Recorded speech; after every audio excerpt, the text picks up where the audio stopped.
This Miami Heat team is going to play for a championship tonight, 8 o'clock against the Memphis Grizzlies. We'll break down how we got here as well as the rest of the moving parts right now on this episode of Heat Digest.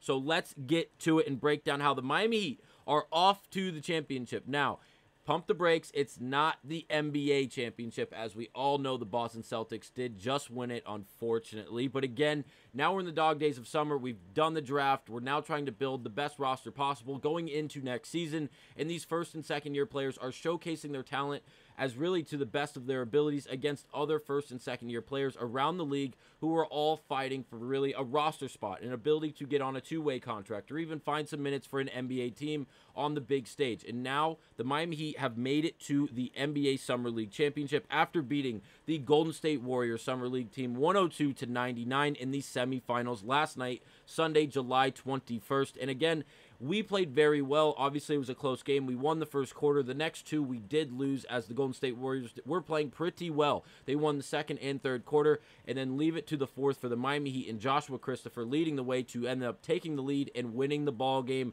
And again, a very close match that ended just one possession game, 102-99 for the Miami Heat to move forward to the Summer League Championship. Now, obviously, we've highlighted players like Kellman Ware and Pelle Larsson throughout this summer league. But again, last night was probably the biggest game for two players we haven't mentioned a lot of. Again, one of them being Pelle Larsson. Yes, we've heard his name multiple times. We have a lot of praise and we have a lot of hope in his game that he can bring towards this Miami Heat team. But again, throughout these summer league games up to this point, he hasn't been as good as someone like Kellman Ware or Keyshawn Johnson or these other guys that have just played very, very well, very consistent as well. Pelle Larsson had his best game last night against the Golden State Warriors, and the box score reads as this. He shot 6 of 13 from the field, just under 50%, which is great to see, as well as 2 of 3 from behind the three-point line and 7 of 7 from the free throw line. Overall, very efficient from Pelle Larsson last night against the Warriors, where he added 21 points, 4 rebounds, 6 assists, and 4 steals in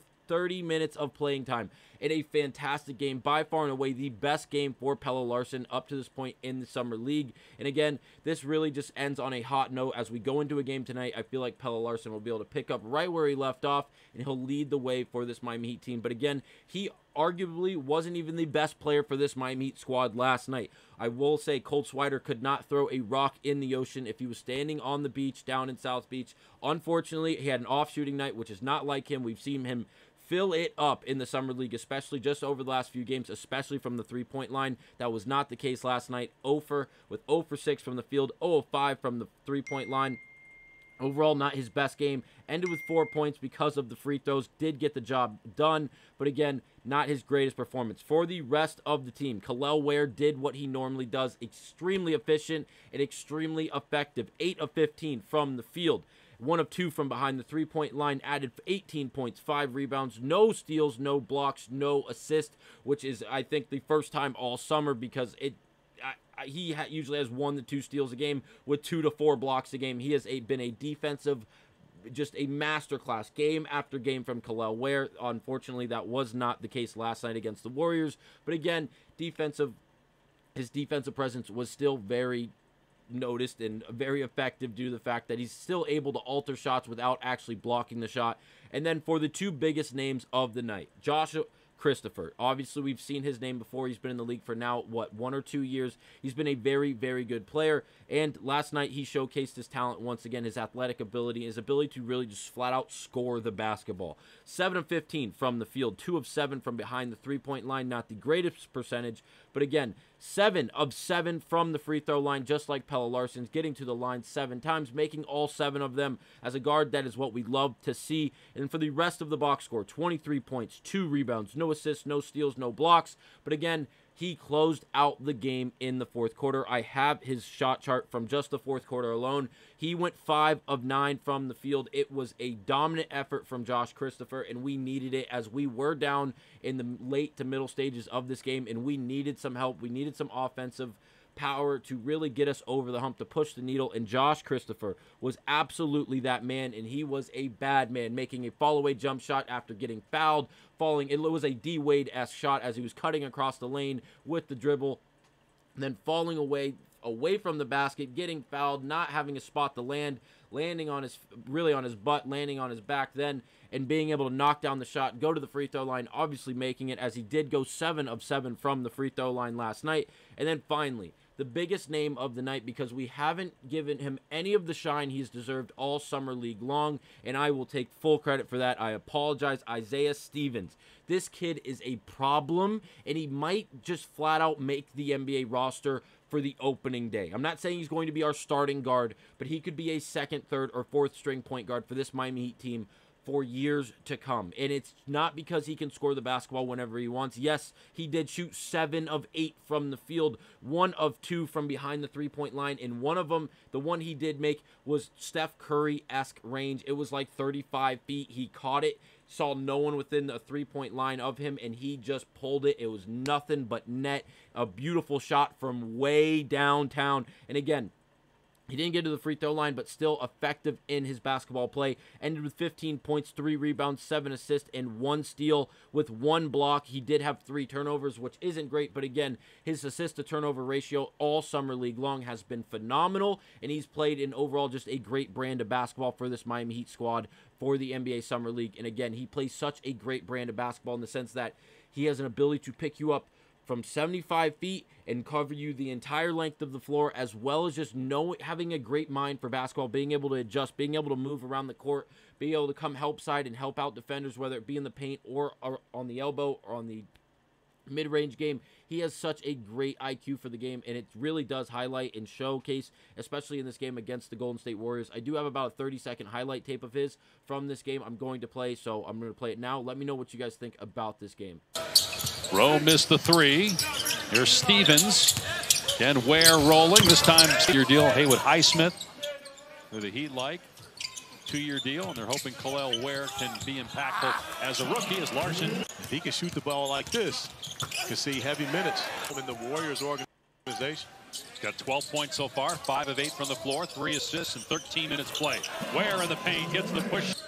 I know there are different names, but same jersey colors and same name on the front of the jersey. Is beating the Clippers by 1. Well, we have a repeat here in semifinal number 2.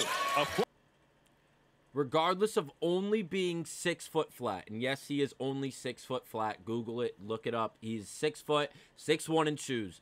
He has an ability, an uncanny ability to get into the lane, get in between defenders, and finish with a floater, whether he be off the wrong foot or on the right foot, whether he's in a comfortable position or not. His ability to get that floater, that runner-up with a bigger defender either on his hip or on his side, and able to finish it off glass or just off the soft touch of a rim. He has a great offensive game, as well as just being able to pass the basketball effectively. We saw that backdoor cut from Pelle Larsson, who was able to catch it and make a reverse layup, obviously off a great feed from Stevens. This kid has a great brand of basketball. I think he could really fit in on the NBA level. Just going to take some time for him to get used to it, but again, I know he's undersized. With the brand of basketball he does play, his quickness and his ability, his IQ, I think he's not going to be a defensive liability, and I think he could really play well at the NBA level, facilitating and initiating the offense for any team, especially the Miami Heat. But again, I thought he was playing very well. We have to give him some credit. Now to highlight what this game is going to look like tonight. I will say the Miami Heat are underdogs, and it is very weird to see, as we are 2.5-point underdogs,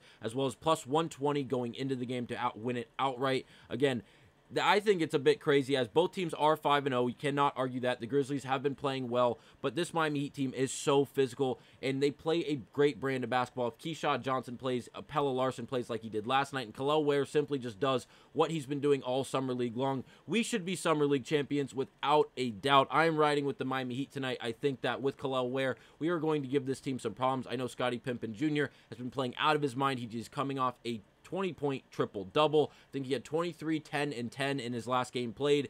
He played fantastic. Obviously, he's even a better defender than he is offensive player. But again, it's going to be a great game, and I can't wait to see how it plays out. Overall, whether or not we win or lose this Miami team, I want to see a great, competitive, physical game where we leave it all out on the floor. Obviously, this will be the last game of the Summer League for the Miami Heat. Yes, we're playing for a championship. Yes, we're playing to win. Go out and play hard. Play as hard as you possibly can. Communicate, play effective, and play your brand of basketball. Don't do things just because you're in a big game. You have to change everything up. what you've done up to this point has led you to be 5-0 in a championship game. Yes, it is Summer League. I know. Don't ridicule me in the comments. I know. We're not playing for the Lombardi. We're not playing for the NBA championship. I understand. But again, play hard. There's a reason you got to this point, and take advantage of it. Again, we are the underdogs. I'm not sure how this is in a pick 'em straight up, like -110 both ways. But again, it's going to be interesting. I can't wait to see how it plays out. I'm riding with Miami and Khalil Ware, Pella Larsons, Keyshawn Johnson, and Isaiah Stevens. But again, that'll be it for this episode of Heat Digest. Let me know down below who you think will win this game tonight. Again, 8 o'clock Eastern Standard Time, Grizzlies versus Miami for the Summer League Championship. I'll see you guys on the next episode of Heat Digest.